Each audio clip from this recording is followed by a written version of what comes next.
Good afternoon once again, my ECO 3311 students. I recorded the video for chapter 9, part 1, where we're talking about the management of financial institutions.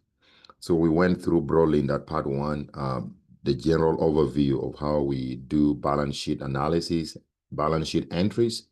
And then we started talking about the 6 main um, general principles of bank management, that if you ever become a chief executive of a bank, what do you do on a day-to-day basis to be able to profit maximize?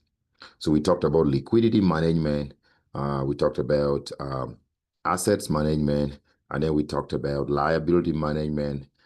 So we left when we were about to start on the capital adequacy management. Actually, we talked about capital adequacy management already, but we stopped somewhere on the way. So let me share my screen and we pick up where we stop.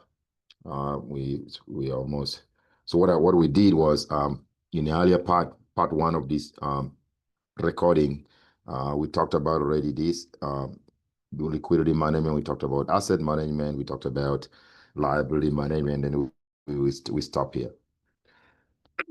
Excuse me. Excuse me. All right, so let's pick up from there, and then we talk about it on the other side. So with capital adequacy management, we argue that banks, to avoid bank failure, banks need to have adequate capital, enough capital, because sometimes the economy may go through rough times, and banks that don't have adequate capital, history tells us that those are the banks that go bankrupt first. So it is very important that banks keep a lot of capital at their disposal. Part of the capital adequacy management comes as a result of the Federal Reserve requirements. The Fed will mandate that all banks have some minimum capital requirements. And that also depends on the size of the bank. If you're operating like a small bank, like community bank, like a credit union, savings and loans associations, the capital requirement is going to be a lot smaller than chief executive officers who are managing large commercial banks, like the too big to fail in America, like Bank of America, like Citibank, Wells Fargo, Capital One. So those large JP Morgan Chase. So those large commercial banks, the capital requirement might be a lot higher. Maybe the Fed might say, for you to operate it too big to fail, at every point in time, you need to have a capital of about $1 trillion. Okay, so but the amount of capital affects the return for the owners. So it's kind of like it has an advantages and disadvantage. If you keeping too much capital, that is going to make your bank safe. But keeping too much capital is going to reduce the return on equity, which we're going to be talking about. So in the next slide, I'm going to show you some ratio analysis and talk about the importance of capital. Okay. So let's look at this bank balance sheet. Let's talk about the importance of why banks, first of all, need to keep adequate capital.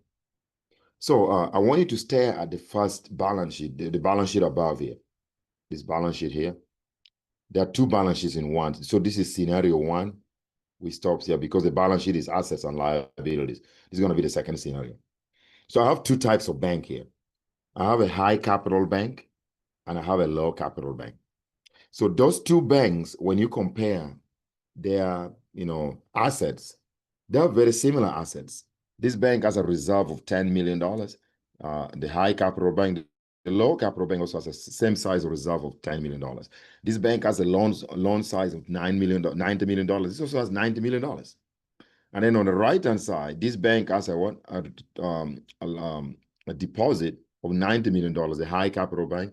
The low capital bank has a total deposit of $96 million. The main difference between these two balance sheets for a high capital and low capital bank comes on capital. The high capital bank has a capital of $10 million, while a low capital bank only has $4 million. Okay, so now let's assume that during 2007, 2008, both of these banks had given out mortgage loans, so they had invested in the mortgage-backed securities.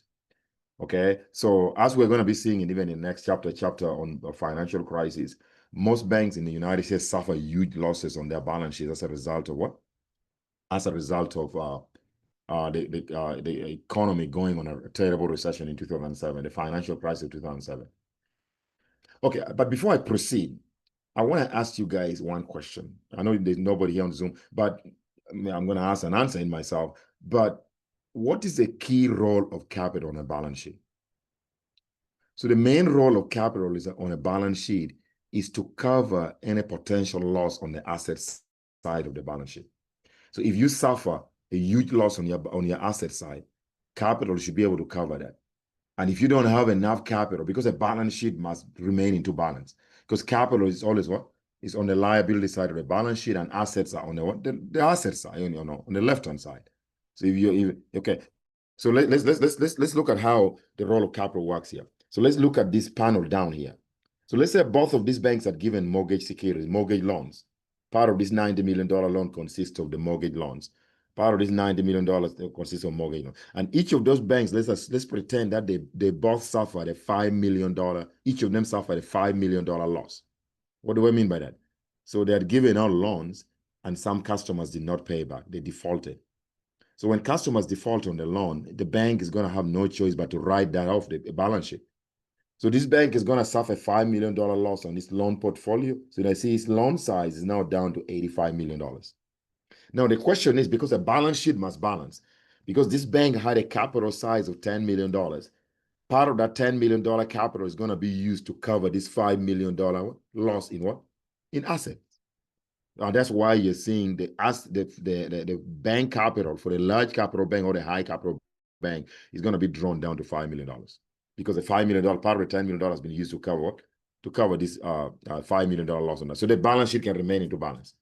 Now look at the small capital bank or the low capital bank, because if the size of the capital was very small, only $4 million, when it suffers a $5 million loss because loans went from $90 million to $85 million, this bank doesn't have enough capital to cover it. You see, $4 million. So this bank capital is going to be negative $1 million. So this bank is most likely going to be closed down by the Fed, because the Fed will want, at every point in time, you need to have some minimum capital requirement. But this bank is in negative capital.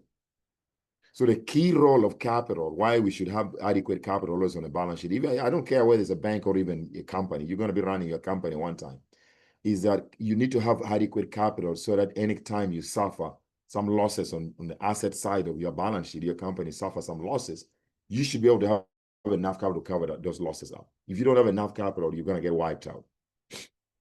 Okay, so now the next slides, I'm going to start talking about some ratio analysis. These ratio analyses are very important. It's what we use to measure the performance of the chief executive of the bank. So if I ask you guys a question that how many do you think, how many CEOs of banks do you think get fired every year? Many. Okay, because the owners of the bank, people who sit in the boardroom every year, they want to see how the CEO is performing. And there are ways we measure the performance of the CEO. So we're going to use some ratio analysis, okay, as below. Okay, so the first ratio analysis, which is used to judge the performance of the CEOs, is return on assets, which we also call it ROA. So the return on assets, we take net profit after taxes, okay, divided by the total assets. So it's net profit after taxation per dollar of assets. That's what that means. And then we're also going to be talking about the return on equity. The return on equity basically measures the total net profit after taxation that the bank has turned into net profit after taxes per dollar of equity capital. So you do raw on return on equity, you take net profit after taxes divided by equity capital. So I want to do one example here. So let's look at the balance sheet before we suffer the loss. This balance sheet up here. That's what we're going to be using for two banks, low and capital bank. So let me open a new slide here and talk about it, how we compute the return on assets and return on equity.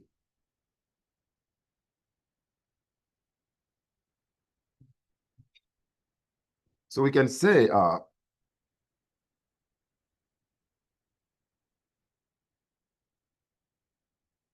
let's pretend that example.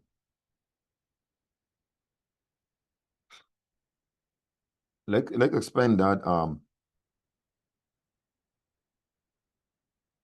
a high capital bank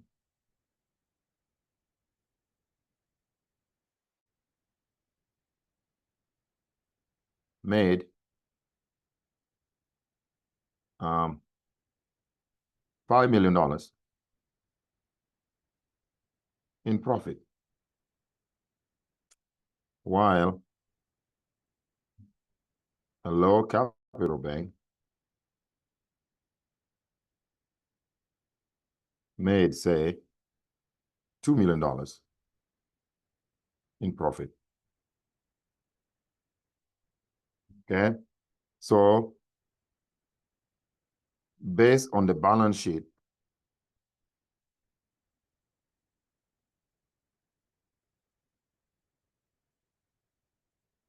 in the previous slide,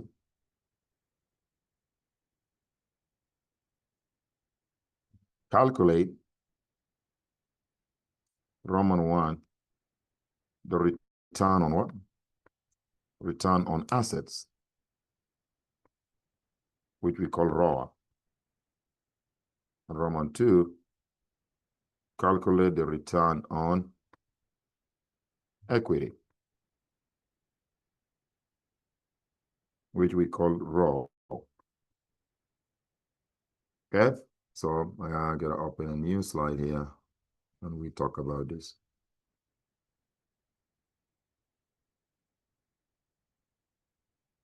So we already said that what? The return solution here, the return on assets, ROA, you take net profit after taxes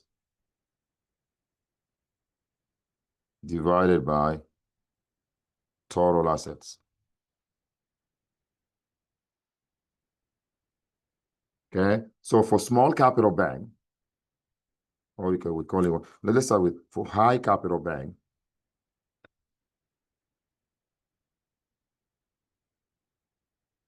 the return on assets is gonna be equal to what? So we have been told that the high capital bank turning a profit of $5 million. So its return on assets is gonna be $5 million, net profit of $5 million, divided by total assets of that bank. So we're considering the upper whatever. So the base bank, the left-hand side is assets. This bank has got a total assets of $100 million. 10 million plus 90 million is 100 million because that's the asset side of the bank balance sheet. So we divide this by $100 million. So the dollar sign cancel, the million cancel sign, okay? So that means ROA for, I'm gonna put in bracket, high capital bank is gonna be 5 divided by 100 is 0.05 or 5%. Okay? So what is the interpretation for ROA for the high capital bank? This 5% that you calculated here is how you interpret that. This means for every $1 of bank asset, the bank generates 5 cents. 0.05 is 5 cents. 5 cents in net profit. That's pretty good. Okay, that's for a large capital bank, for a high capital bank. What about for a small capital bank? We're going to do the same thing.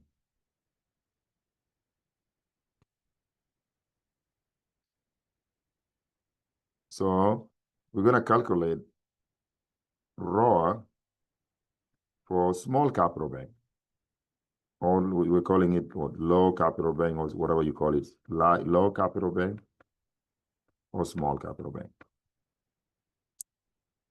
Again, we take net profit after taxes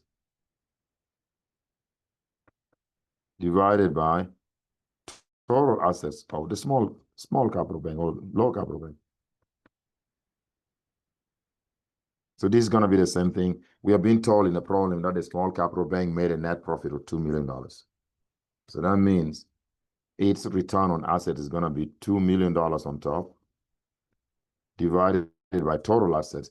The small capital bank also has an total assets of $100 million. See, low capital bank. Assets is reserves plus loans is 10 plus 90 is 90 million, 100 million. So it's going to be $100 million.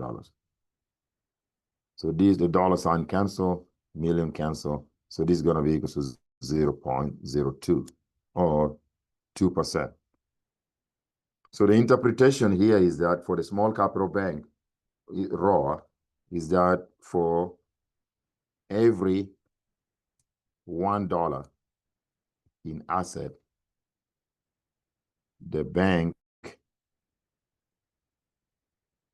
generates 2 cents.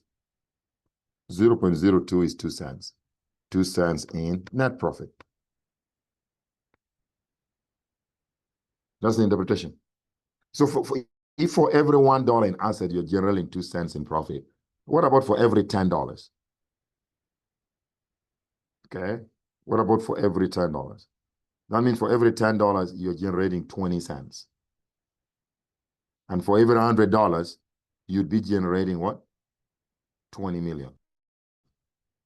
Sorry, 2 million, 2 million. For every $100 million, the bank would be generating $2 million in what? In net profit. Okay. Then let's go and talk about raw, which is another. So the idea, these numbers should reflect, so the higher the raw, the better the performance. Okay, so many CEOs are going to be fired on a boardroom at the end of the fiscal financial year if they turn in a very low return on assets. The owners of the bank want to make sure that the chief executive is maximizing profit, that for every dollar of their asset of the bank, they must be generating a large profit, net profit. Now, let's talk about the return on equity for both high capital bank and low capital bank. So the return on equity, which is, we note it as raw. So we already talked about that. The raw is given as, you take net profit after tax divided by equity capital.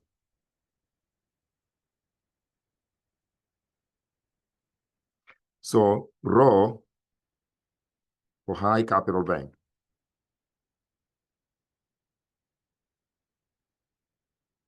is going to be net profit, which we for high capital, we found they had a net profit of $5 million. So you're going to divide this by the total size of the what? Capital. The capital for the high capital bank was $10 million. See that? Okay, so divide that by equity capital, $10 million. 10 million. So the dollar sign cancel, million cancel. Okay, so this is going to be 10, 5 divided by 10 is 0.5. So what is the interpretation here? The interpretation here is that for this large, high capital bank, it means for every $1 of invested capital,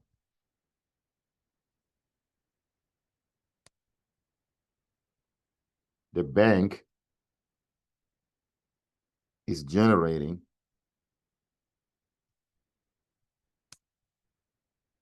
50 cents in profit. That's pretty good. Okay, that for every $1 of capital invested, this bank is generating nearly half a dollar. 50 cents is a half of a dollar, right? In net profit. That's really good. The higher the number, the better. Okay. Okay. Now, for small capital bank, the numbers should be a little higher, and that shouldn't surprise you. I'm going to discuss why the number should be higher. So we're going to talk about raw for low capital bank.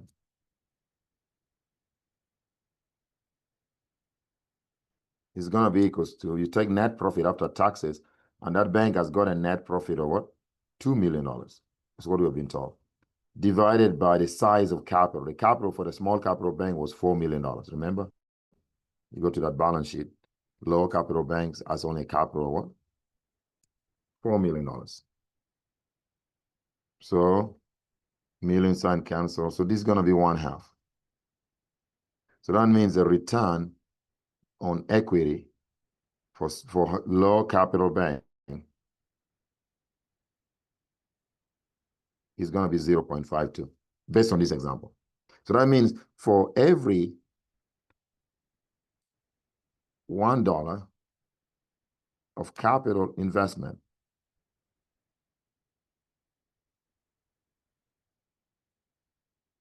the bank, the low capital bank also generates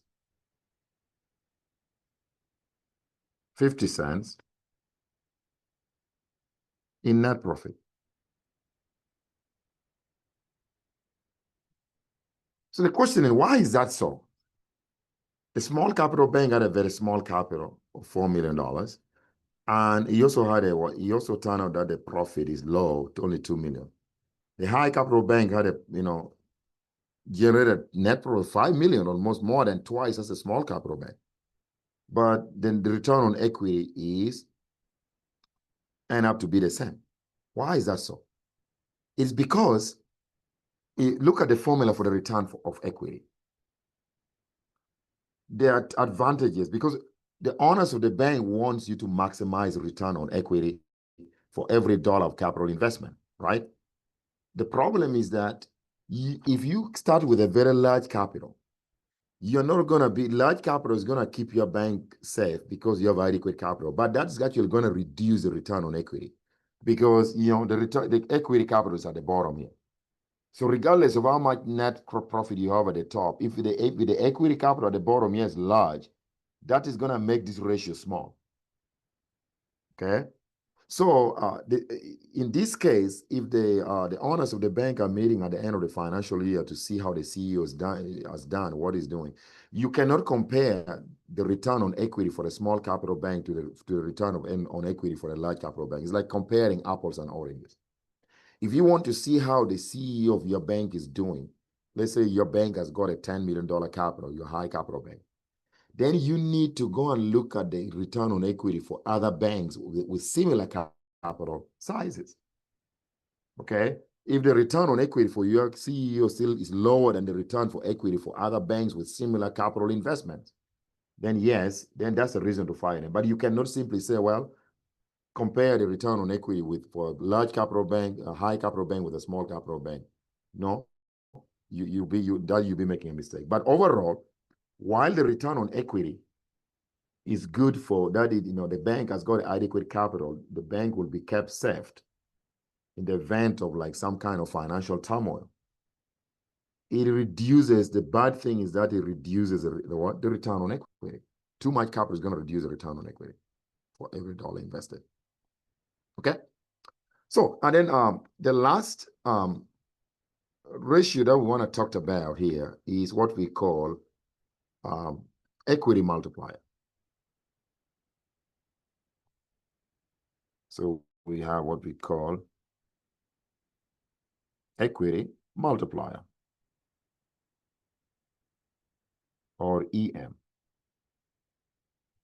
So equity multiplier, the formula is you take total assets of the bank divided by capital, or you can call it equity capital. Very simple. So there's going to be a relationship. So for this case, our equity multiplier for a small bank, let's start with high capital bank. For high capital is going to be equals to the high capital bank as a total assets of what? 100 million this year. 10 plus 90, the total assets is net. And then the outside bank, the capital for the high capital bank is 10 million. So the equity multiplier for the high capital bank is going to be $100 million, which is their total assets, divided by their size of capital, equity capital, which is what? $10 million. The $1 million cancel, this dollar sign cancel. So that's going to, 100 divided by 10 is 10. So what is the interpretation of this 10? Is that for every $1 of invested capital, the bank is able to generate $10 new $10 in assets. That for every capital, that is the owners of the bank have given the CEO to run their bank. Every $1, that $1 will creates like 10 new dollars in assets. That's pretty good. The higher the number, the better. That means the CEO is creating a new assets, like asset portfolio of the bank.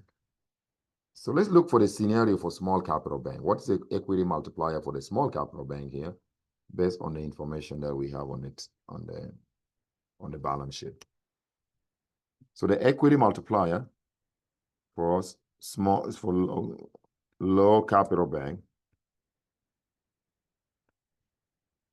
Again, we're gonna take assets of that small capital bank or low capital bank divided by equity capital. So in this case, the total assets of the small capital bank is what? Is $100 million. We're dividing it by the equity capital, which is for low capital bank, the equity capital was $4 million.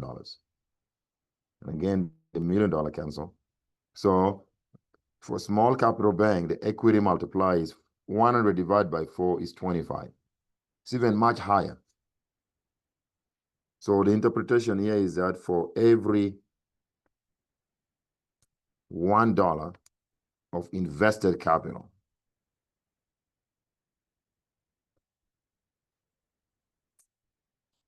the bank generates $25 in assets. That's pretty good, pretty high. So if for every $1 in invested capital, the CEO is able to generate $25 new in assets, that means for every $10 in invested capital, they're going to be able to generate up to $250 in what? For every $10, they're going to be generating about $250 in new assets. And for every $100 million, this bank is going to generate what? Up to $250 million in new assets. That's equity multiplier. So it turns out that there's a relationship between the equity multiplier, ROE, and ROA, which we already talked about. So I wanted to talk about this relationship here. It's like a cross product. So first of all, we know that ROE is given as assets, total assets of a bank. We already talked about this, divided by equity capital. And then ROA is given as net profit. Oh, I made a mistake here. Sorry, just let me back up a little bit. Just one, that's this. Made a small mistake.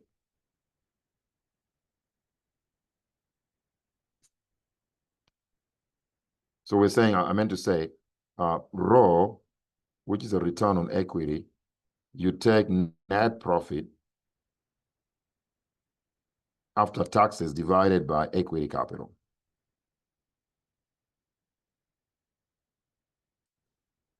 And ROA, which we also talked about, you take is net profit after taxation divided by total assets. And then we just said equity multiplier is given as you take total assets divided by equity capital. So there's a relationship between ROE and equity multiplier. Okay? And how can I write this relationship? between raw and raw. It has to be some kind of like cross product or something. Okay, so that means we're gonna write it this way. So raw is actually gonna be a cross product of raw and multiplied by equity multiplier. Why? Keep in mind that your raw is given as what? Raw is given as net profit. So raw, net profit after taxation divided by assets. If you multiply that by equity multiplier, which is given as what? Assets divided by what? Equity capital. This cross product, because this is what? This is your raw. This is your equity multiplier. If you multiply them, remember the asset can cancel. So you remain with net profit divided by equity capital. Net profit divided by equity capital, that is raw. So that means raw, there's a the relationship. Raw basically is a cross product between what? Between equity multiplier and raw. Okay, so you could basically just concretely say that you could say that raw or return on equity is a cross product. Cross product means you're multiplying of what? Raw and equity multiplier, which I can duplicate here again. So raw equals to raw times equity multiplier. If I give you I could give you a question where I give you equity multiplier and I give you raw, then you can calculate raw. If I give you a number, like I say raw is, let's say raw is 0.5 and equity multiplier, say, is 25, then you can calculate raw. Just multiply 0.5 times what? Times 25. Or if I gave you raw and I gave you equity multiplier, you can solve for the unknown raw. Or if I gave you raw and I gave you equity multiplier, you can solve for raw. So either if I give you any of the two of these, you can solve for the third unknown. Okay. So that's what I want you to know. So that's what the ratio analysis.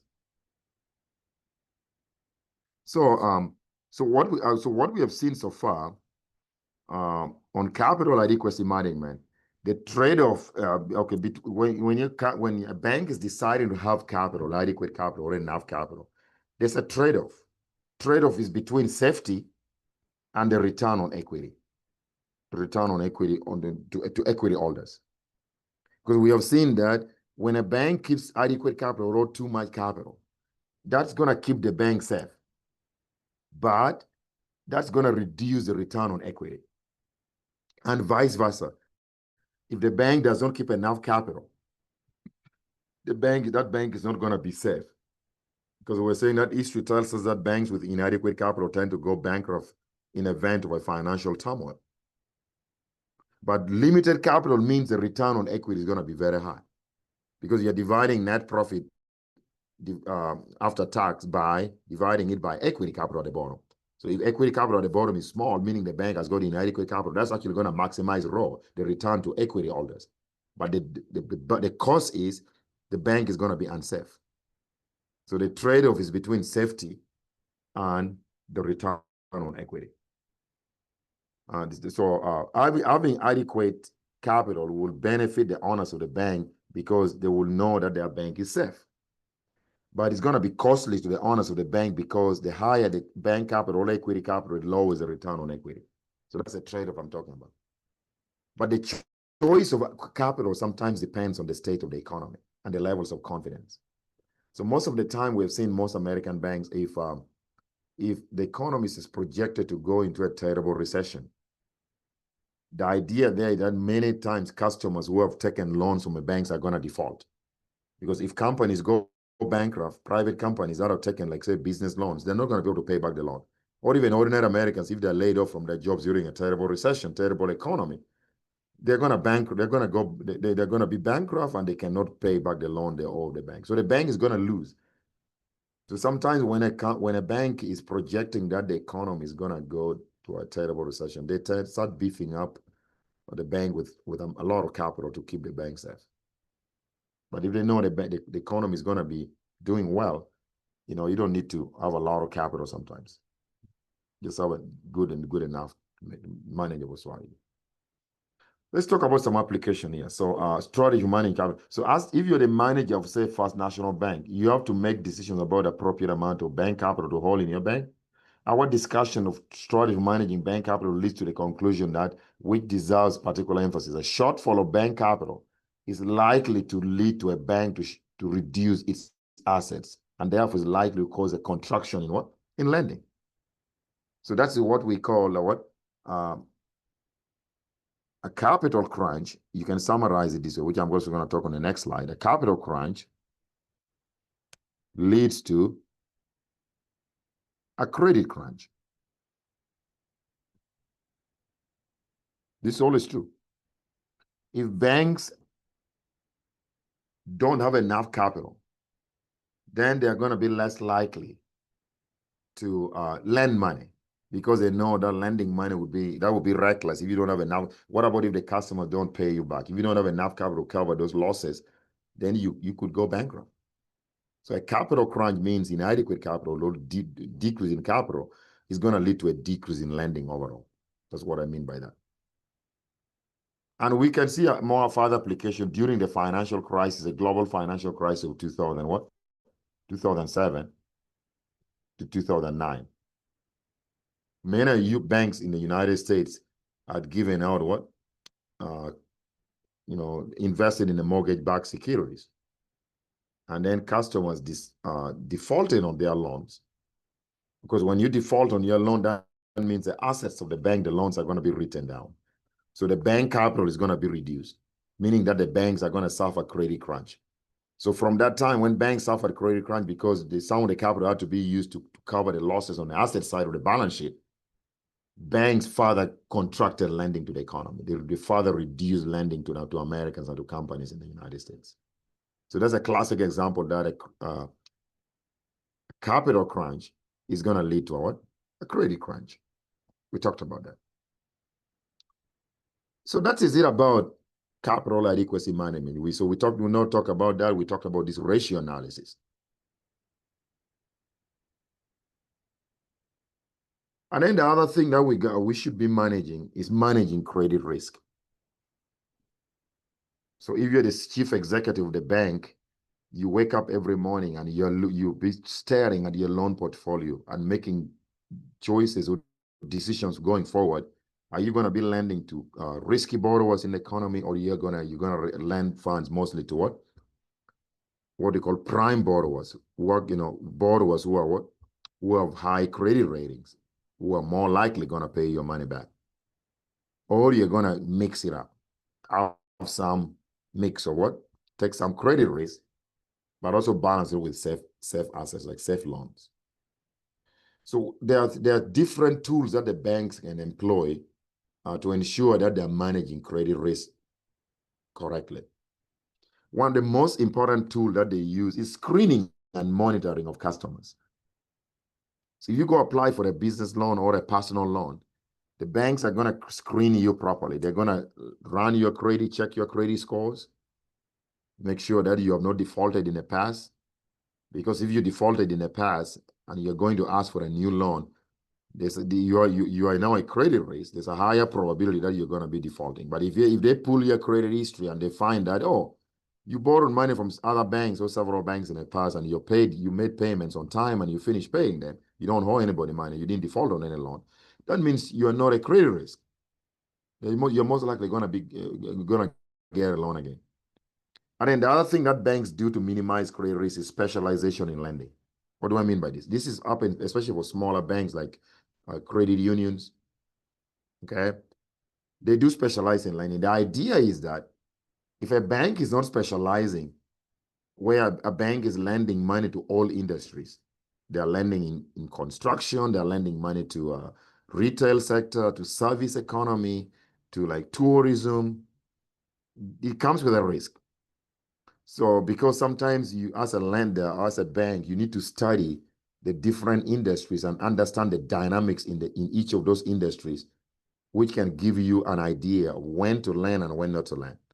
So most banks, because they want to understand those industries, well, they don't want to be lending money to all different industries. They're just going to specialize. Like credit union may specialize lending money to construction or mortgages.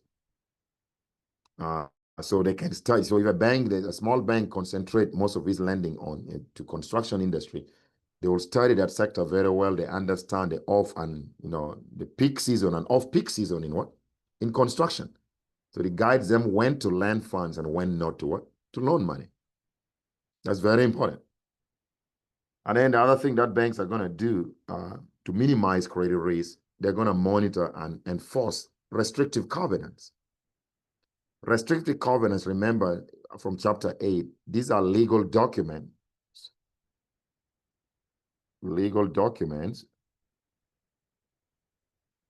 which borrowers sign on and mandates them to stick to the plan. To stick to the plan. What do we mean by this? If you went to the bank and you borrowed $5 million and you told the bank that, hey, I'm going to use the $5 million to build like an ice cream factory in my hometown, and it's going to be very profitable. You convince the bank using your business proposal, and the bank gives you $5 million. The bank is going to make you sign this legal document called restrictive covenant, saying that the $5 million you borrowed must be used in what you told the bank you're going to use it for. That is ice cream factory. So that means if you took the $5 million, instead of building an ice cream machine in your hometown, and you use part of that money for horse racing in Vegas, meaning that you gamble it, or you could even use, not even gambling, going horse racing in Vegas, you could use part of the $5 million to maybe start a night in some other industry. But the mere fact that you never told the bank in the first place that you're going to use the $5 million in business B, you said you're going to use it in business A, you're breaking the law. So how do banks know that you are actually using the money on the activity that you borrowed the money for? They're going to be sending, they could send the monitor your activity. They can regularly send their loans officers to your facility. Hey, go check him out. Go check what they're doing with the money. So if the loans officers find later that, most of the $5 million, or if all of them, you have not actually invested in what you told the bank, you're going to invest because you sign a legal document. They can take you to court and prosecute you, even though you could be making payments on time on your loan, because that's a legal document. It's actually illegal for you to take money, go lie to the bank that you're going to use the money to do activity A. Then after the bank has approved you for the loan, you divert it and use it for activity B. Even you can still be prosecuted, and a huge penalty if you're found doing that, even though you could be making your payments on time. And then the other thing that banks do to minimize credit risk is long-term customer relationship. So if you have been with a credit union, not a bank, for 15 years or 20 years, and you have a very good track record with the bank, let me tell you what, if I go to a bank that's, let's say me and you have been having a long-term relationship with that bank for 20 years, you've been borrowing, paying back on time, the bank knows you in and out. And then me, I show up as a new customer. And let's say me and you, we both want to borrow $100,000. Who do you think the bank is going to trust and give the loan first? Of course, you, because they already know you. You already have a long track record and good credit issue with the bank. Me, they don't know me yet. I'm a new arrival. So banks tend to lend money to customers whom they have had for a long time. They develop a long customer relationship to minimize credit risk. The other thing that they do is loan commitment. The banks are going to make sure that when they give you a loan, they're going to call you from time to time, ask you several questions how your businesses are doing, and make sure that you are committed to paying the loan. That's always true. Because remember, if a bank gives you a loan, the bank wants you to succeed in whatever you're going to be doing with that loan. Because the bank knows that if you fail, then the bank is going to fail too. Because if you fail, that means you're not going to be able to pay back the loan, and the bank is going to write off that part of that loan from their balance sheet. That's a loss. Okay, so they're going to ensure that whatever they can do to help you make you succeed to commit paying back the loan. And then the other thing that the banks can do to minimize credit risk, let me discuss one at a time: collateral, then compensating balance. I already talked about collateral. You could have the worst credit in the country, okay? But if you have something of value that you really own, which we call collateral, which you can show the bank that, I have something, asset of value, give me a loan. The bank is not going to worry about your what? Your bad credit record.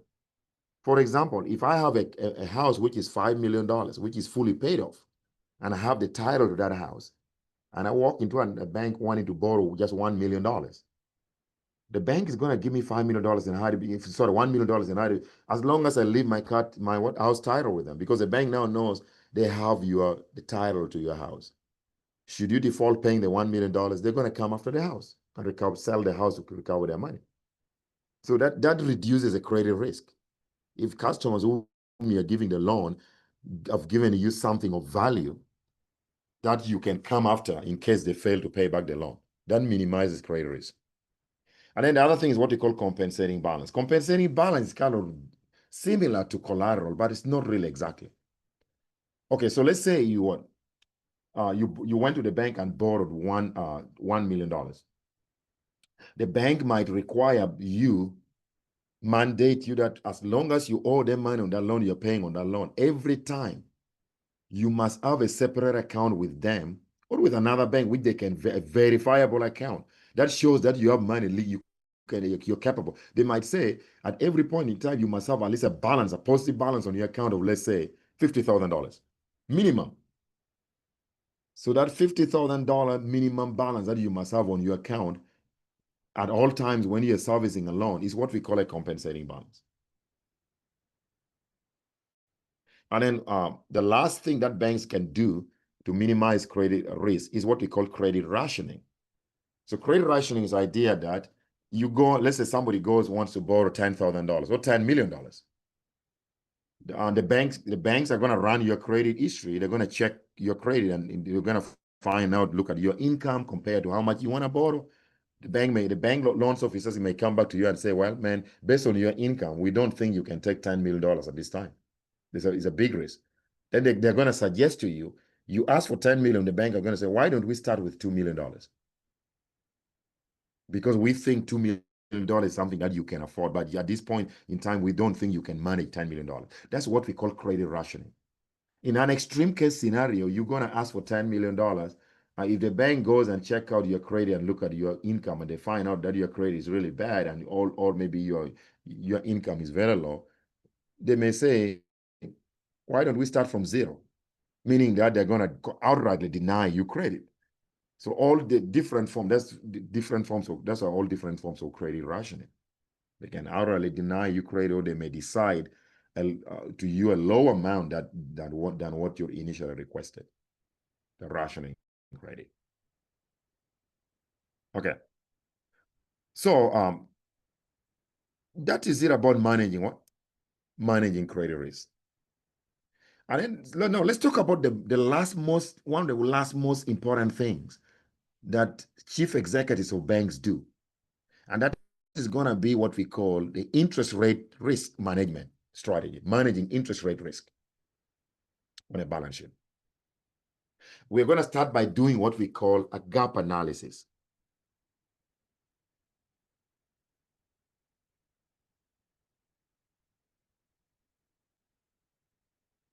Okay.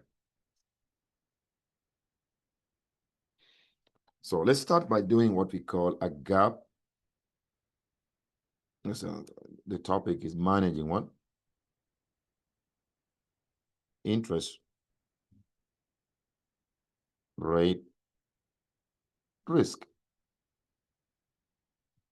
When interest rates change in the economy, it comes with some risk when interest rates are changing in the economy. And that risk can sometimes affect bank profit in a way. So there's one way of knowing how, when interest rates change, how that could affect bank profit. Okay, I've always advised my student that if you, anytime you're borrowing money, whether to buy a house or to buy a car, make sure that loan is based on a fixed interest rate, what we call fixed rate loans. That means the interest rate is not going to change for the duration of the loan, entire loan. So if you took a 20-year mortgage, you're going to be paying your house in 20 years. Your mortgage interest rate is going to remain fixed for the duration of the loan. That's what they call, that's the first thing you sign on. The mortgage company is trying to give you a loan. You make sure that there's a document they're going to bring to you. Make sure you ask them, is this rate that I've been approved for this loan a fixed interest rate or is it variable interest rate? If it's variable, please walk away, run. Because what variable interest rate basically means that the bank can change interest rate or raise interest rate on you at any time. Anytime you pause, you become an interest rate risk, because they're going to be looking at your credit every time you owe them money. Anytime your credit ratings drop, the bank can jack up your interest rate. But with a fixed rate loan, you sign a contract that the bank cannot change your interest rate for the duration of the loan. So I want to talk about that. Very, very interesting. So whether it's a student loan, whether it's a car loan, whether it's mortgage loan, farm mortgages, make sure you're signing on a fixed rate loan, fixed interest rate loan. Don't sign on variable interest rate or what we call rate sensitive loans. Okay?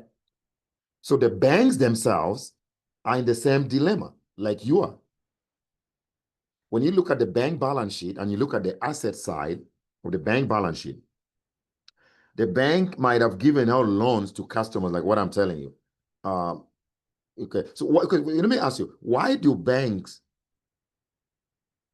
give loans and charge variable interest rate to some customers, and some customers they charge fixed rate? It's because of we all have different credit scores. So if you have a good credit score or even a relatively good credit score, you should be, most Americans sign on a fixed interest rate loan. Don't be the exception of signing on a what? A rate sensitive loan or variable interest rate loan. Okay, the bank is gonna give you loan at different interest rate, like variable or fixed, because they're trying to distinguish customers who could be a risk or bad credit to the bank from those who are good credit, what they call prime borrowers. That's what they're trying to do. So when you look carefully on the balance sheet of every bank, you're gonna see that, look at their total assets portfolio on the different assets, especially the loans. You're gonna see that on the loans, they have given out some loans and they're charging what is a fixed rate loan. And then they have some loans are based on what? The rate sensitive, or what they call variable interest rate loans. And then you look on the liability side, the banks are suffering the same dilemma. So banks also have credit ratings, just like we ordinary people have credit ratings. So the banks can borrow money too, and the lenders who are lending money to that bank could be other banks, or it could be corporations. Might also distinguish, sometimes they may lend them money and give them money at variable interest rate, or what they call rate sensitive liabilities on the bank balance sheet, or some could be fixed rate liabilities. So now, remember, when interest rates change in the economy, all situations in the economy change, the economy start to be doing well, and overall interest rates in the economy are going up. If you sign up on a variable interest rate loan, and let's say maybe even your credit scores go down, the banks are going to change your interest rate. But if you sign up on a fixed interest rate loan, your interest rate will never change. That's going to be the same issue with the bank, the liability side of the banks. The banks that are borrowed money, and some of their borrowing is rate sensitive, others are fixed rate. They're going to suffer. Their interest rates are going to go up on the borrowings, which were based on what?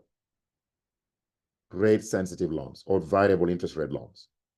So now there's one way we put in place to know how the bank profit is going to change. Because if the interest rates are changing from liabilities on asset side of the bank, we want to figure out how that could impact bank profit. So we use what we call gap analysis. Not that store in the mall called Gap. This is gap analysis. There's a store in the mall called Gap. So Gap by itself is basically the difference between rate sensitive assets on the bank balance sheet minus rate sensitive liabilities. That's what gap stands for. So let's look at the balance sheet of this bank here. So this bank, this First National Bank, look at the asset side. We have been told that this bank has got assets which are rate sensitive, which amount to $20 million. And that includes some variable rate and short-term loans, short-term securities, which are rate sensitive. Okay? But the bank has a fixed rate asset of about $80 million. And then on the liability side is the same thing. This bank has got a rate sensitive liability of $50 million, meaning that if the credit rating of this bank goes down, the people who have loaned money to these banks can raise the interest rate on those bank liabilities, and it has a fixed interest liable assets or what fixed rate liabilities of $50 million. So the formula for gap says that gap is the difference between rate sensitive assets. I already wrote this formula down in the previous slide. Rate sensitive assets minus rate sensitive liabilities.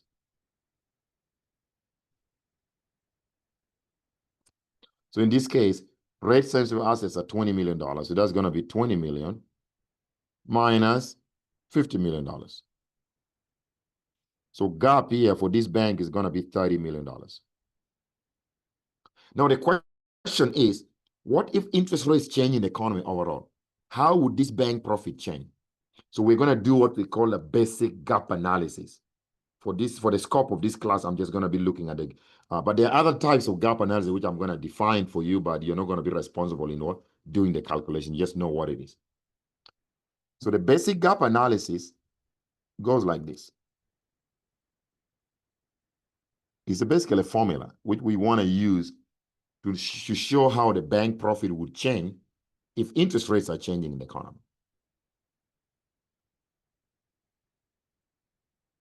So the formula goes like this. So it goes like the change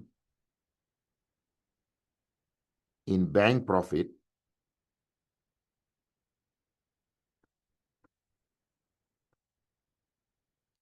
is going to be equals to, you take gap, you know what gap is. Gap is the difference between rate sensitive assets minus rate sensitive liabilities.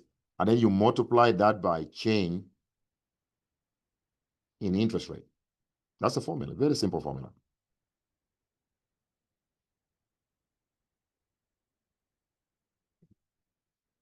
So from the previous slide, we already found out that gap for this bank is negative 30 million, because 20 million minus 50 million is negative 30 million. Okay. So now let's do an example to show how the bank profit would change in this case if whatever, for doing basic gap analysis, if interest rate change. So let's say, example, suppose the interest rate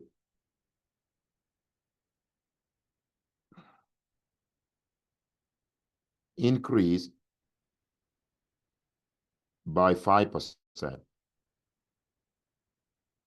Then I say, using a basic gap analysis,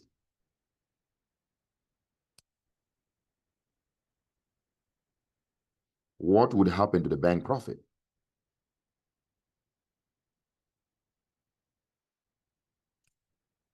Simple question.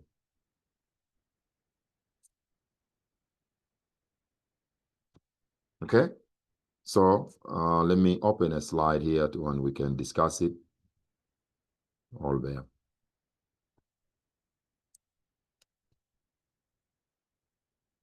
So remember, so the solution here, remember this we're using the information on the balance sheet. Okay, we know that, again, let me duplicate because we did this already. We know that gap for that First National Bank was given as rate sensitive assets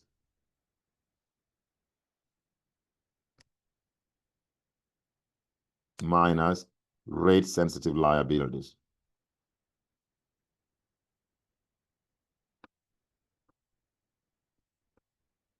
Rate sensitive asset was $20 million on that balance sheet. Minus rates, and this is what, $50 million. So this gives you negative $30 million. We did this already, but I want to make it clear here. So now using the basic gap analysis, we want to see how interest rate would change. Sorry, how bank profit would change if interest rate went up by what? By 5%. So, but we know that that formula says what? The formula says that the solution here. So change in bank profit using the basic gap analysis is going to be equals to, you take gap and you multiply this by change in what? In interest rate.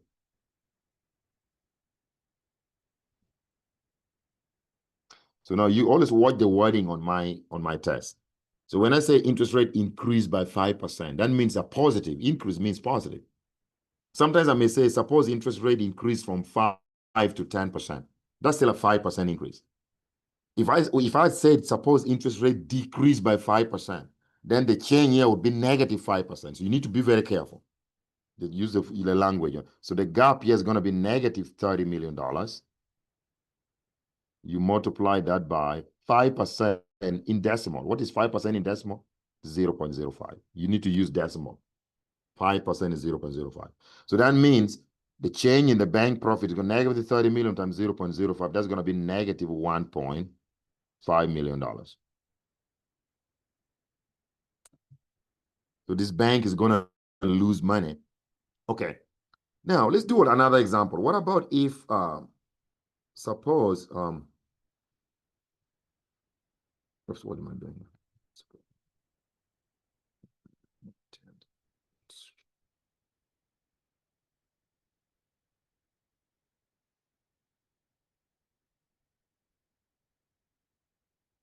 What about if interest rate had fallen? Suppose interest rate decreased by what? By 5% instead. So that means that from the same formula, you would say change in what? Change in bank profit would be equals to gap times change in interest rate.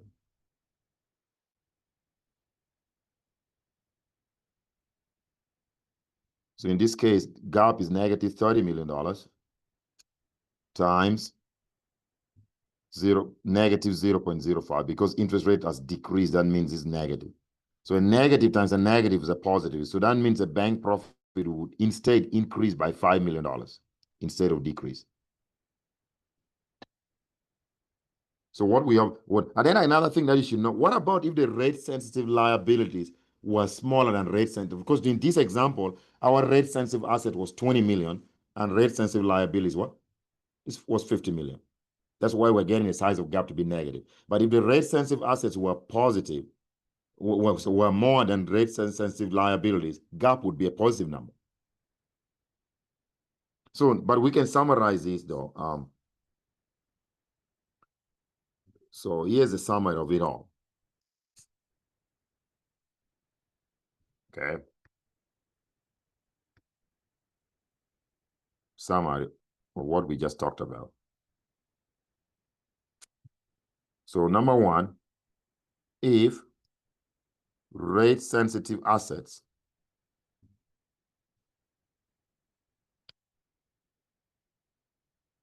are less, like in what example we did, than rate sensitive liabilities,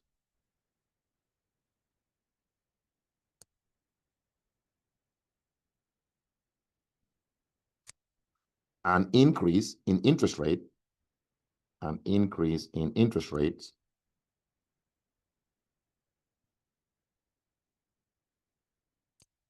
will decrease the bank profit, will decrease bank profit,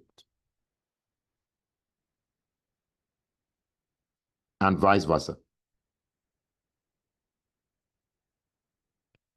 Vice versa means that if rate sensitive assets are more than rate sensitive liabilities, then an increase in interest rates would actually what? Increase the bank profit. And two, what about if rate sensitive assets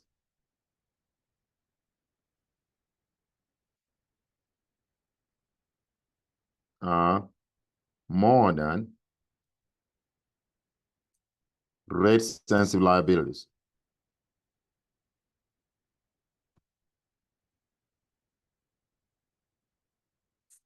Then an increase in interest rate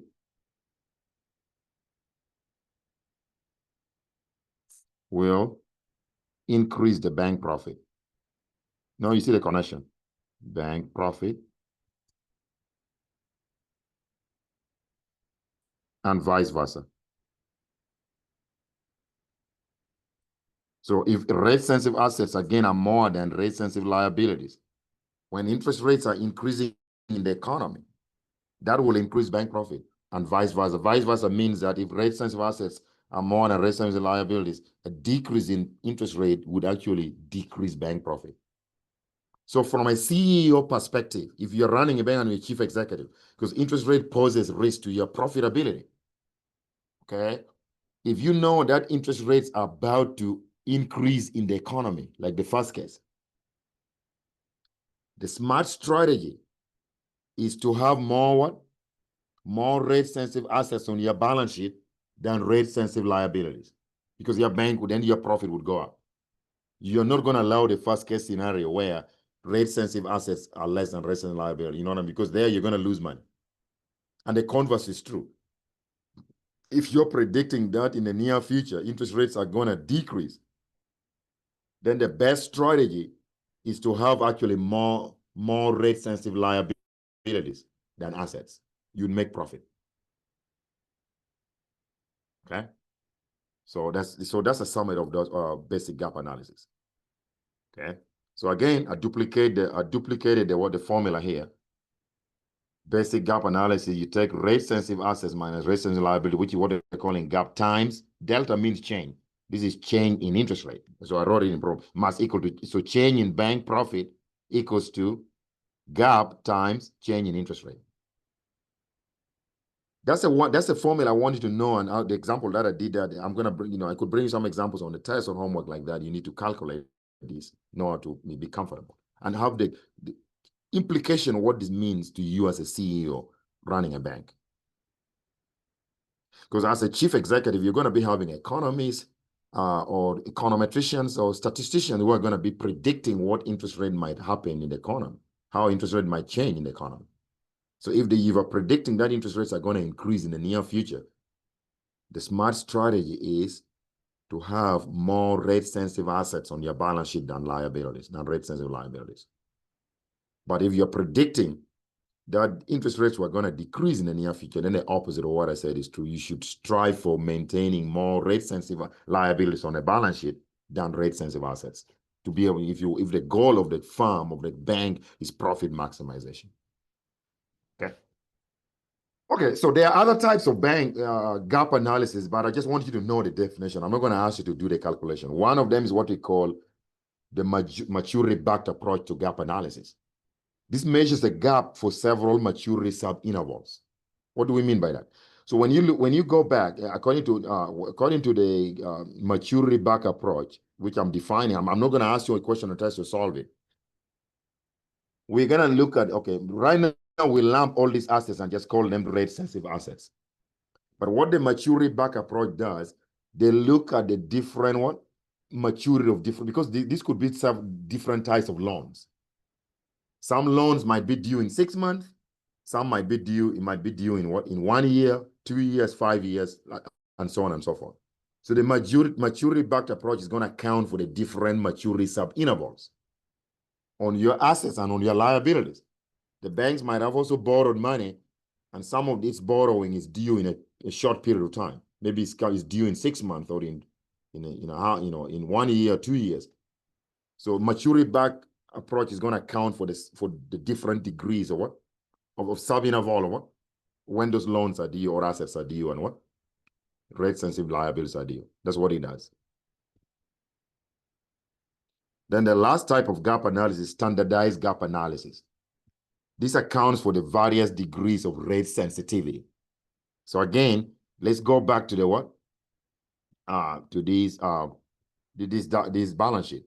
Right now, we just lump everything and say total assets which are rate sensitive equals to $20 million. But it could be the case that among those $20 million, there are different variety of assets that fall in that $20 million, which have got different degrees of rate sensitivity. What do I mean by this? That if interest rates increase in the economy, some of those assets are gonna, the rates are gonna be adjusted, differently. Some are really way more sensitive and others are not as sensitive. Interest rates on some assets, loans are gonna go up, but not as much as others. And that's going to be the same. So standardized gap analysis is going to account for the different degrees of rate sensitivity. And as I said, I want you to just know that in definition, I'm not going to ask you a question to solve for, do gap analysis on using standardized gap analysis and using maturity backed approach. You just need to know the what I call the basic gap analysis, what we did here. Okay. Just know what we did here. That's the basic gap analysis. Okay. So that is gap analysis. Then the last thing I want to do is talk about duration analysis. Duration analysis. Very exciting. So let me open it. I don't want to read from a slide because that makes you sleep. I want to engage you as I'm writing. Okay. So duration analysis is another way that we can use to analyze how interest rates might affect the profitability of the bank. Okay. So let's talk about it.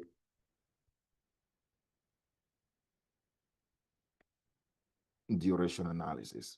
And we're just going to do the basic duration analysis. So we want to see how a change in a market value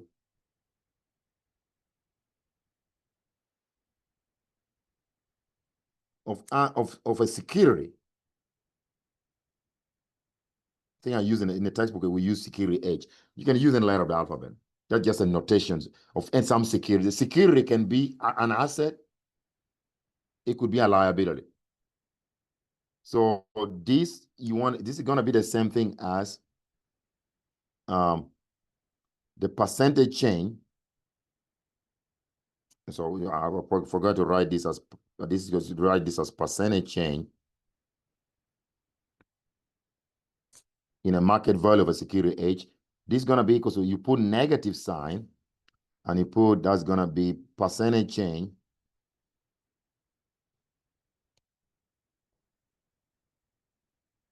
in interest rate. I don't know, I'm writing with this big font, times duration in years. I don't like the way I write there. Let me write in a small font because, that kind of looks like chicken feet right there. But let's see what we can do here. Just hold on a second, guys. Okay, so with duration analysis, let me use a small sharp font here. So we're talking about duration analysis. Yeah, this is much better. So we're trying to analyze how a change in interest rate might affect the value of a security. A security can be any asset, can be any liability on the balance sheet. So we're going to say the percentage. Yeah, this way much better. Change in the market value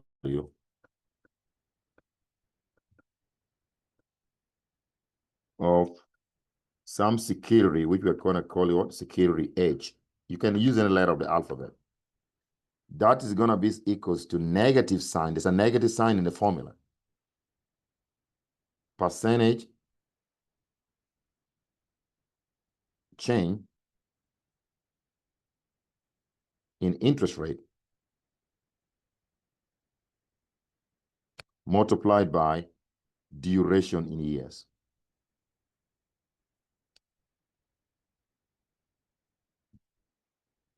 So let's do an example. I'm going to write a long problem here, then we're going to solve how we do actually duration analysis. So hold on a second. So the formula is written here clearly. So the percentage change in the market value. See, remember delta is our notation will change. This means this is a percentage change. Percentage change in market value, some security H, equals to the negative sign is in the formula. Negative percentage point change in interest rate times duration in years. So let's do an example here.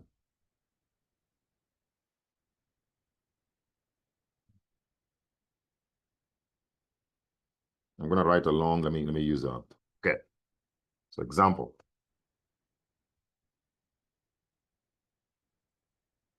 On duration analysis.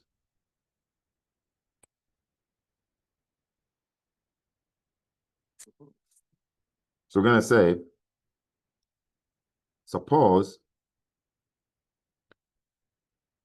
a bank has a total asset value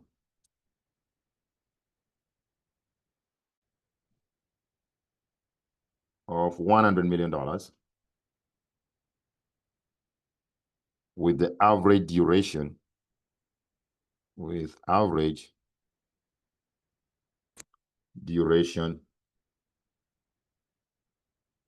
of 3 years. Okay. Let's say, assume that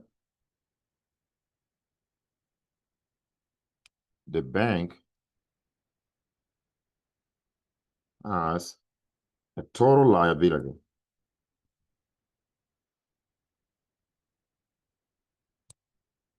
of $80 million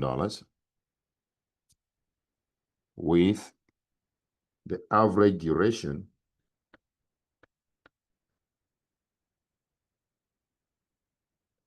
of 2 years. So we're going to say, if interest rate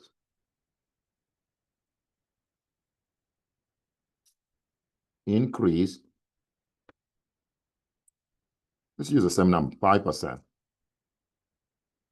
and comma, using duration analysis,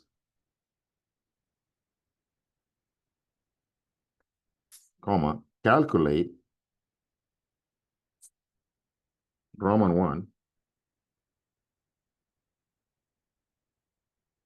the change in the market value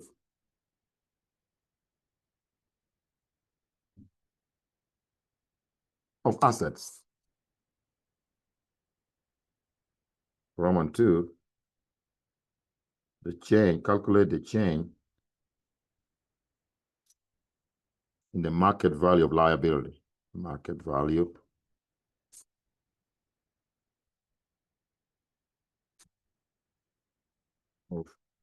of liabilities.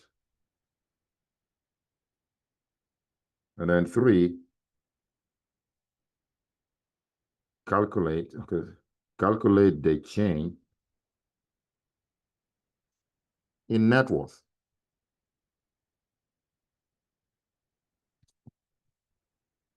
Okay.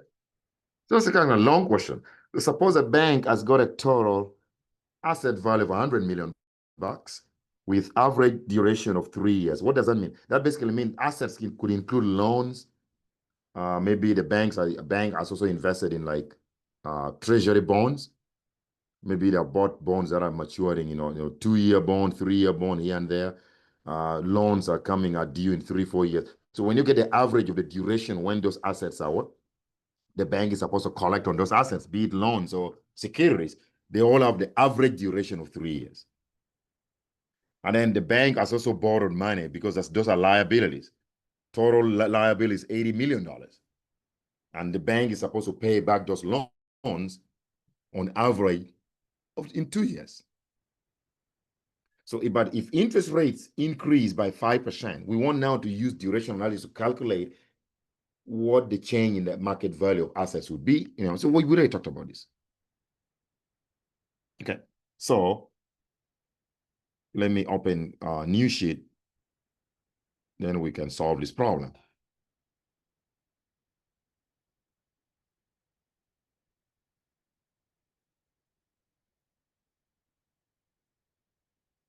Okay. It's very easy. We don't talk about that. So your solution here, we're gonna do Roman 1. The formula say the formula for duration analysis say that what the percentage change. I'm gonna write change in delta, percentage change in what? In market value of assets, because we are with market value, because now this securities assets. So that's market value of assets. That's gonna be equal to negative sign, percentage point change,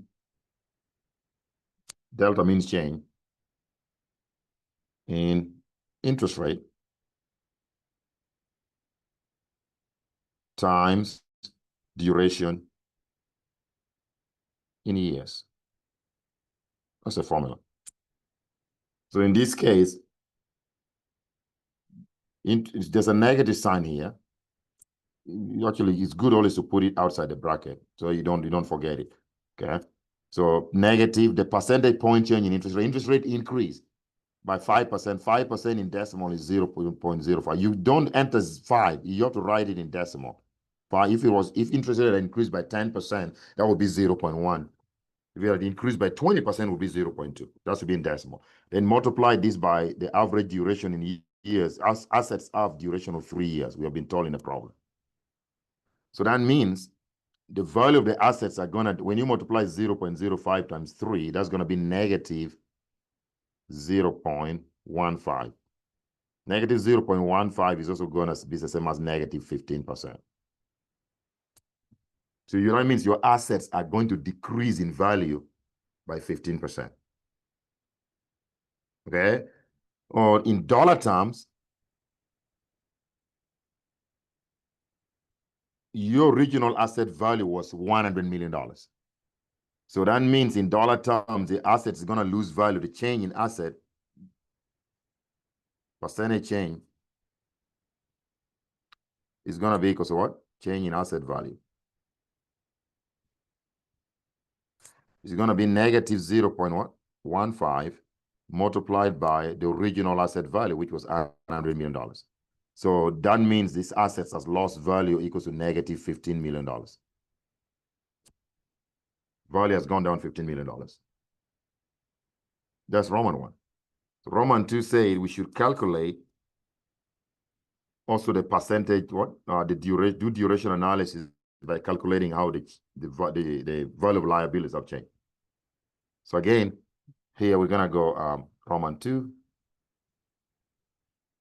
So percentage change in the market value of security H, but our security H is going to be liability. So we're just going to say market value of liability. That's going to be negative percentage point change in interest rate times duration in years. The formula is the same. So for liabilities, it's going to be negative. The change in interest rate is 5%, which is 0.05 in decimal, multiplied by, we've been told that what? Liabilities have an average duration of what? 2 years. So that means your liability is going to decline in value. 0.05 times 2, that's going to be negative 0.1 or negative 10%. 0.1 is in decimal, but 10% is what? Negative 10% in percentage. Okay, so in dollar terms, that means your liabilities change by what? After interest rate went up using duration analysis, change by, you're going to multiply negative 0.1 1 times the original value of liability, which was what? We've been told in the problem was $80 million, which is going to be negative $8 million. So your liabilities have gone down $8 million, but your assets went down $15 million. Okay. So the last Roman 3 in the problem, we said we are supposed to find the change in net worth. So you're all business student, you know what net worth is. Okay. Net worth, Roman 3. So we're going to have net worth equals to assets minus liabilities. That's how we calculate net worth. Okay, but we've been asked to calculate the change in what? The change in net worth. So when I just side note, if you have something like X, suppose X equals to Y minus Z, which is similar to this equation, and I ask you to get the change in X, you write this equation as delta X must equal to delta Y minus delta Z. Because the question said calculate not net worth, but change in net worth. So the change in net worth is written as delta net worth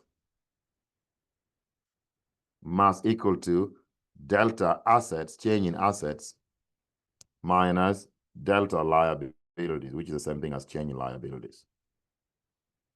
So from Roman 1, we found that the change in asset value was negative $15 million. So this is going to be negative $15 million minus liabilities also went down, but went down a lot less by $8 million. So this is going to be minus $8 million. So this is going to be the same thing as negative $15 million. Minus and minus, that's a positive. Plus, that becomes $8 million. So your net worth is going to decrease by $7 million. So net worth is going to change in net worth, going to be minus 15 million plus 8 million is minus $7 million.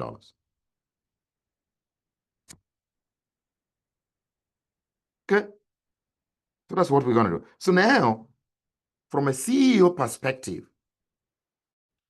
when interest rates are going up, we know it decreases both your what?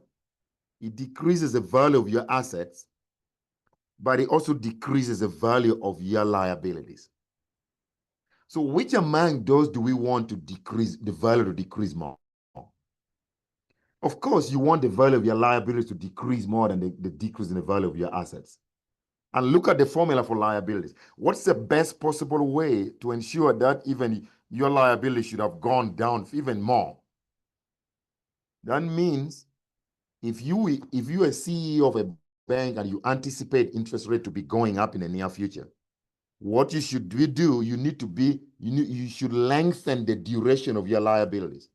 In other words, try to borrow long-term. Take out loans which mature in 10, 20, or even 30 years.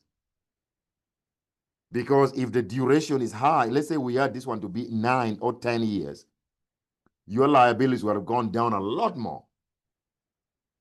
Or if it was 20 years, your liabilities would have been gone down more.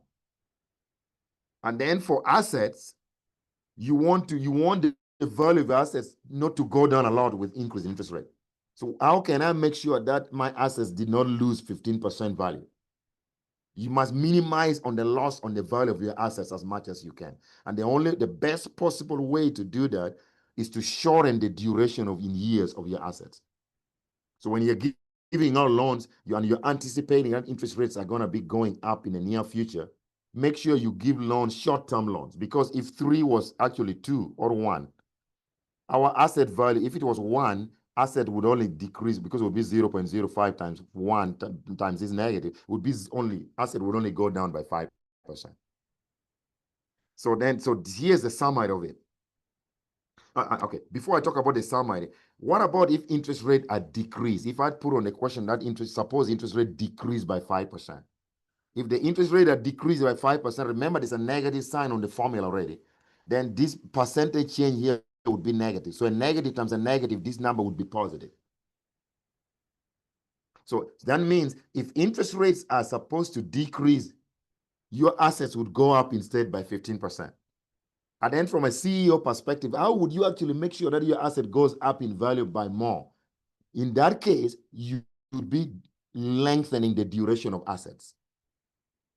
Similar to liabilities, if interest rate were to fall instead of increase, we would have a negative sign here. So a negative as a negative would be a positive. This number would be a positive 10%. Now the question is, you want your liability not to go up a lot. How do you minimize increase in the value of liability? In that case, you would try to shorten the duration of your liability. When you're borrowing as a bank, make sure you borrow short. That's right. But lend long. That's what. So here's what I'm going to be summarized here. This is what we talked about in the language of finance and economics. Okay.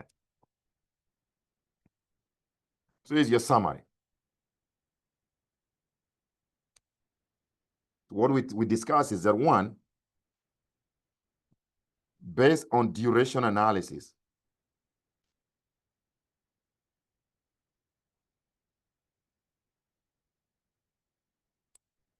if interest rates are expected to rise in the near future,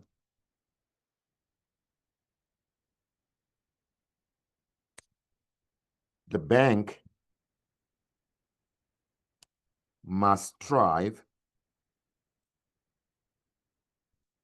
to shorten the duration of its assets, but lengthen the duration of liabilities.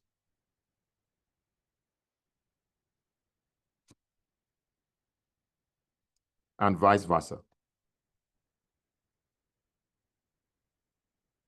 Vice versa means that if interest rates were expected to default to decrease, then in the near future, then the bank must strive to, that would be lengthen instead of shorten the duration. You should lengthen the duration of assets and shorten the duration of liabilities. You do the opposite. Okay. So, but based on this, when I say if interest rates are expected to rise in the future, the bank should strive to shorten the duration of its assets and lengthen the duration of liabilities. That's in short, the way we should say in the language of finance. That means the bank should be able to, should strive to what? Should strive to loan short, but borrow long. That's right. Because the length and duration of liability means you're borrowing for a long time. So you should lend short, but borrow long. We just say it like that, meaning that we should be lengthening the duration of liabilities but instead shortening the duration of assets. That is your duration analysis. Okay. So so we have completed the general principles of bank management. I'm very excited. I hope you guys are going to be able to, I'm going to assign assignment. Now you have to apply these on the assignments I'm going to be putting up. So where did we begin? We were up here. It's a long, we went to a long time. Okay. So we did this. Wait a minute. Here it is.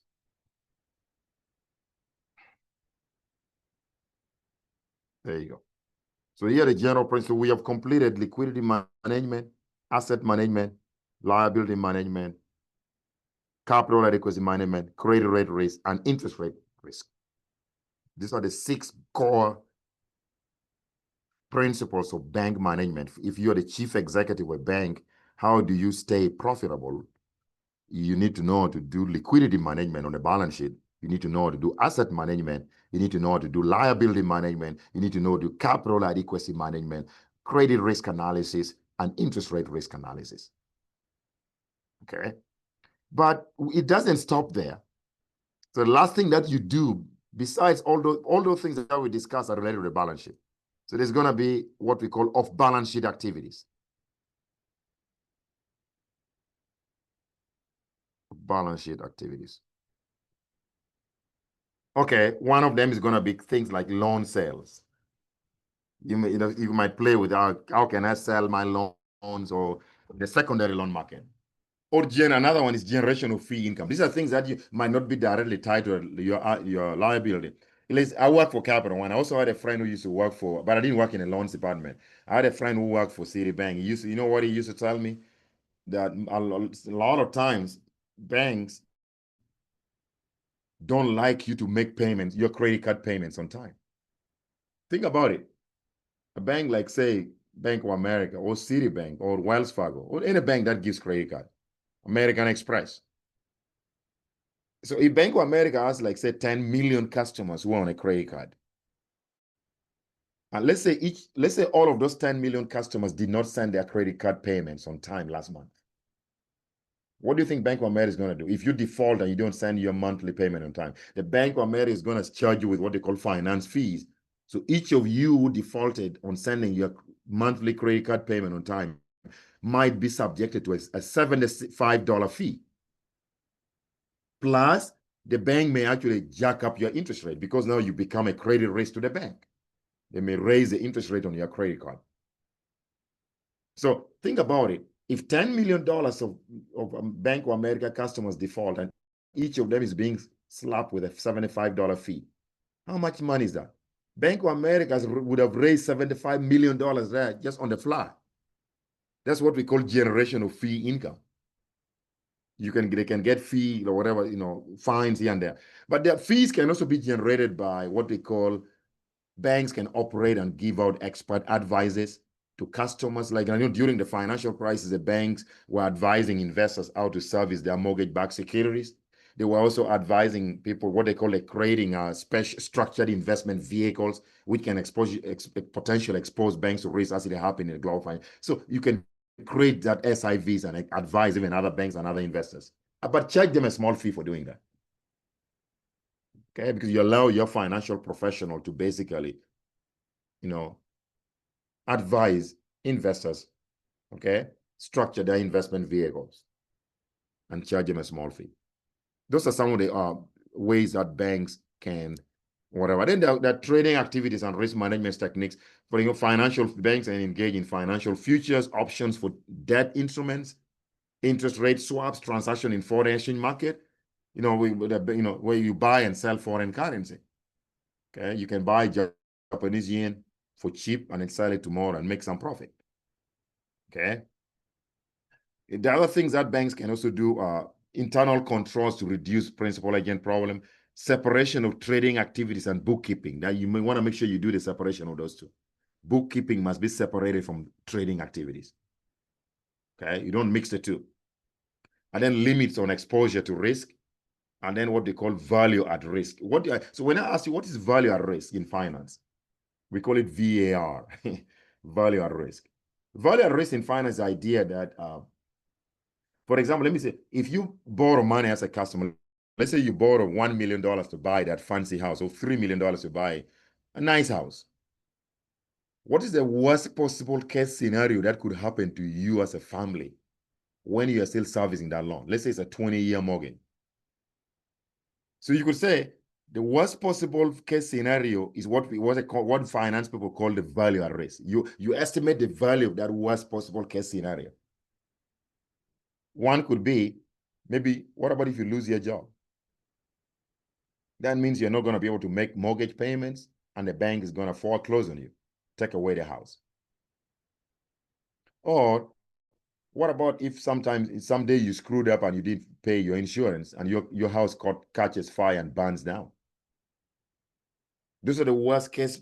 So anything that happened to you, the worst possible case scenario when you're servicing a loan, is what they call a value risk. That's the same thing for banks. Banks are going to analyze different scenarios. What could potentially affect bank profit, make banks go bankrupt? They can, and the banks are going to combine this and do what they call stress testing, which is now mandated by the Federal Reserve. All banks are going to run simulations they're going to say, well, if a bank is faced with this scenario, let's say the economy, GDP goes down 5%, maybe we're in a recession, a bad recession. What could that could possibly reduce bank profit because some customers might have lost their jobs. They're not going to be able to make payments on the loans. So the banks are going to do some stress analysis, some simulation to see different scenario. What about if recession was not that bad? How much could we lose by, they're doing this, those simulations, what we call stress testing. So it makes the bank be ready if an actual scenario actually arrives. So you have to be doing these simulations all and all that. Okay. That's it for this chapter. It was nice talking to you guys. I really appreciate it. So I'm going to assign, I believe it's quiz number 3 based on chapters 8 and 9 combined. Make sure you complete your homework number 3, which was based on chapter 6. I believe it's due tomorrow. I don't remember, probably tomorrow. Tomorrow is Friday. Thank you very much. Till next time. Bye-bye.